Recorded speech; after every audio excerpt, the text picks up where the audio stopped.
Hello, welcome to Here Next. As you will have known by now, it's a broker that is meant to facilitate God intelligence, God kind intelligence in us, divine intelligence in us. So it's not artificial intelligence, it is apostolic intelligence that is meant to facilitate God kind intelligence in us, the divine intelligence in us. Today I'm engaging us in mastering richness, which can also say as a divine richness for us. Because we all two of us have a narrow or shallow, it's not an in-place concept, understanding. We inherited most of those things. So it's not our fault at times. If we are not humble enough or God shows mercy to actually, there was time of my life that I was walking that narrow and shallow concept, understanding of riches. The only thing, because most of you think richness has to do with only material alone. That's the general understanding of most of people. Because that's an inherited concept at times. But that is what's been molded up around to us erroneously. When we come to richness, the only thing that occurs to our mind is material factor of it, or the material dimension of it. But richness is far more than that. It's just one part of the component of richness, the material parts. Which even there are other superior component of richness that are more than material, that give credence to material. If only had the material without other factor of it, other dimensions in it, we should be settled for the list of riches. And that is why this is coming out the year as we are stepping to New Year, so we can know how to approach New Year with full richness and fullness of richness. So what is richness? Richness means to have the abundance in virtue, in value, in substance, in capacity, in resources, and in quality that empowers a man or a person for effective expression and to function productively, excellently, and make excellent impact substantially. Let me come again. Richness means to have abundance in virtues, in value, in substance, in capacity, in resources, and in qualities that empowers a person to for effective expression and to function productively, excellently, and to make excellent impact sustainably. That is, relative definition of strategic definition of richness in way of the divine richness for us. It's not just material acquisition. It's actually it encompasses many things. It means you have abundance in virtues, in value, in substance, in capacity, in resources, in qualities, and that empowers you to effectively and have an spiritual expression. Maybe appeal your potential, your ability, because most of this will not find expression with all this at least I've highlighted out. They will remain a passive, dormant potential in you. Some things give a life expression. One of them, you think you like expressions, but you are poor. Richness as a way of facilitating expression in our lives. When you are poor one area of life, it actually shuts and limits your expression that area. And you know that the reason why you are lack expression, consider you are poor, you are in virtue, competence in some things. Because there are 4 M that actually makes a man to be in riches. Meaning, mastery, money, and mysteries. You just said, many with to purpose, mastery, competence, money, and then mysteries of God. 4 A. You can't just have money alone out of the 4. You think you are rich. Money without meaning. What does that mean? It makes you decorated or a rich fool. The reason of vanity, go and ask Solomon. I think the reason why I end up in vanity with all that lost me, no. Purpose was out of the question. So you don't even start with money, you start with meaning. That's look at the sequence. In the real order, mysteries or meaning start first. The mastery follows. And that will produce money.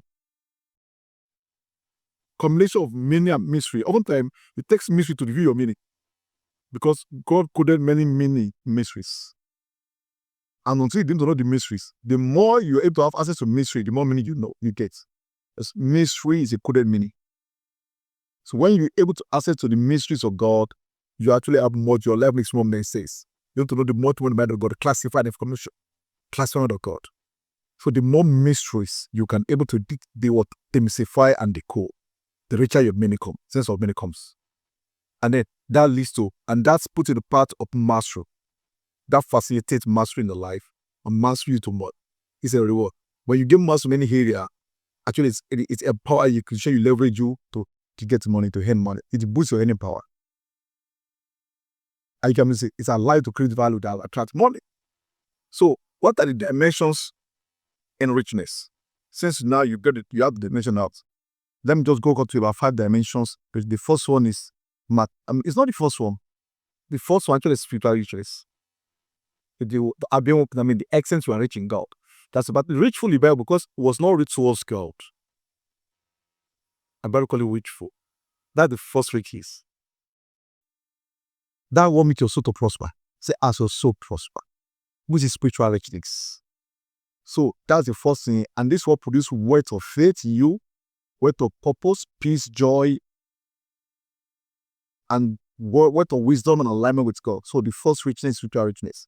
Then you cannot follow by 5 mental richness, which are able to bridge in insights and idea and knowledge and creativity and intellectual capital, and able to create innovation solutions. So that's the second richness. That is mental richness.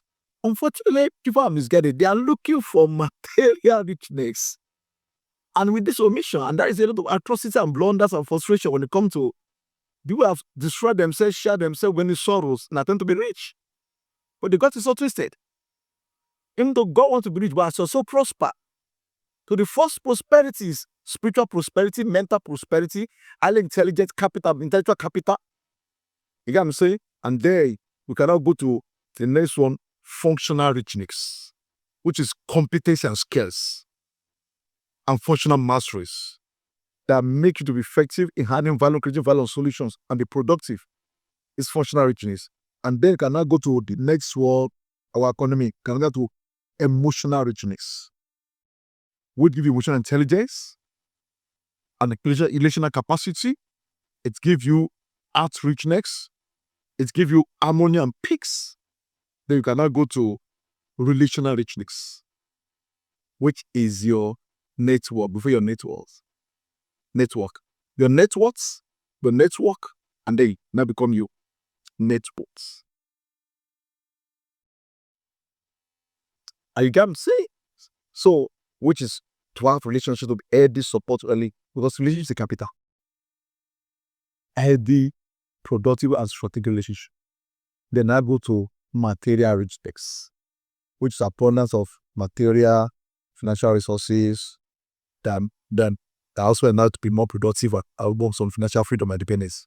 Do you see that? So these are dimensions of richness. And we have to be rich. We have to get it right. The process and the order. God does not want them to work. That is not the woman of God. It does not want. Fat is the consequence of fallen nature of a man and sin that led to a lot of dysfunctionality, and damage and compromise a man that put him in state of perpetual poverty. But it's not the popular strategy that people are using that's most fit to fight poverty.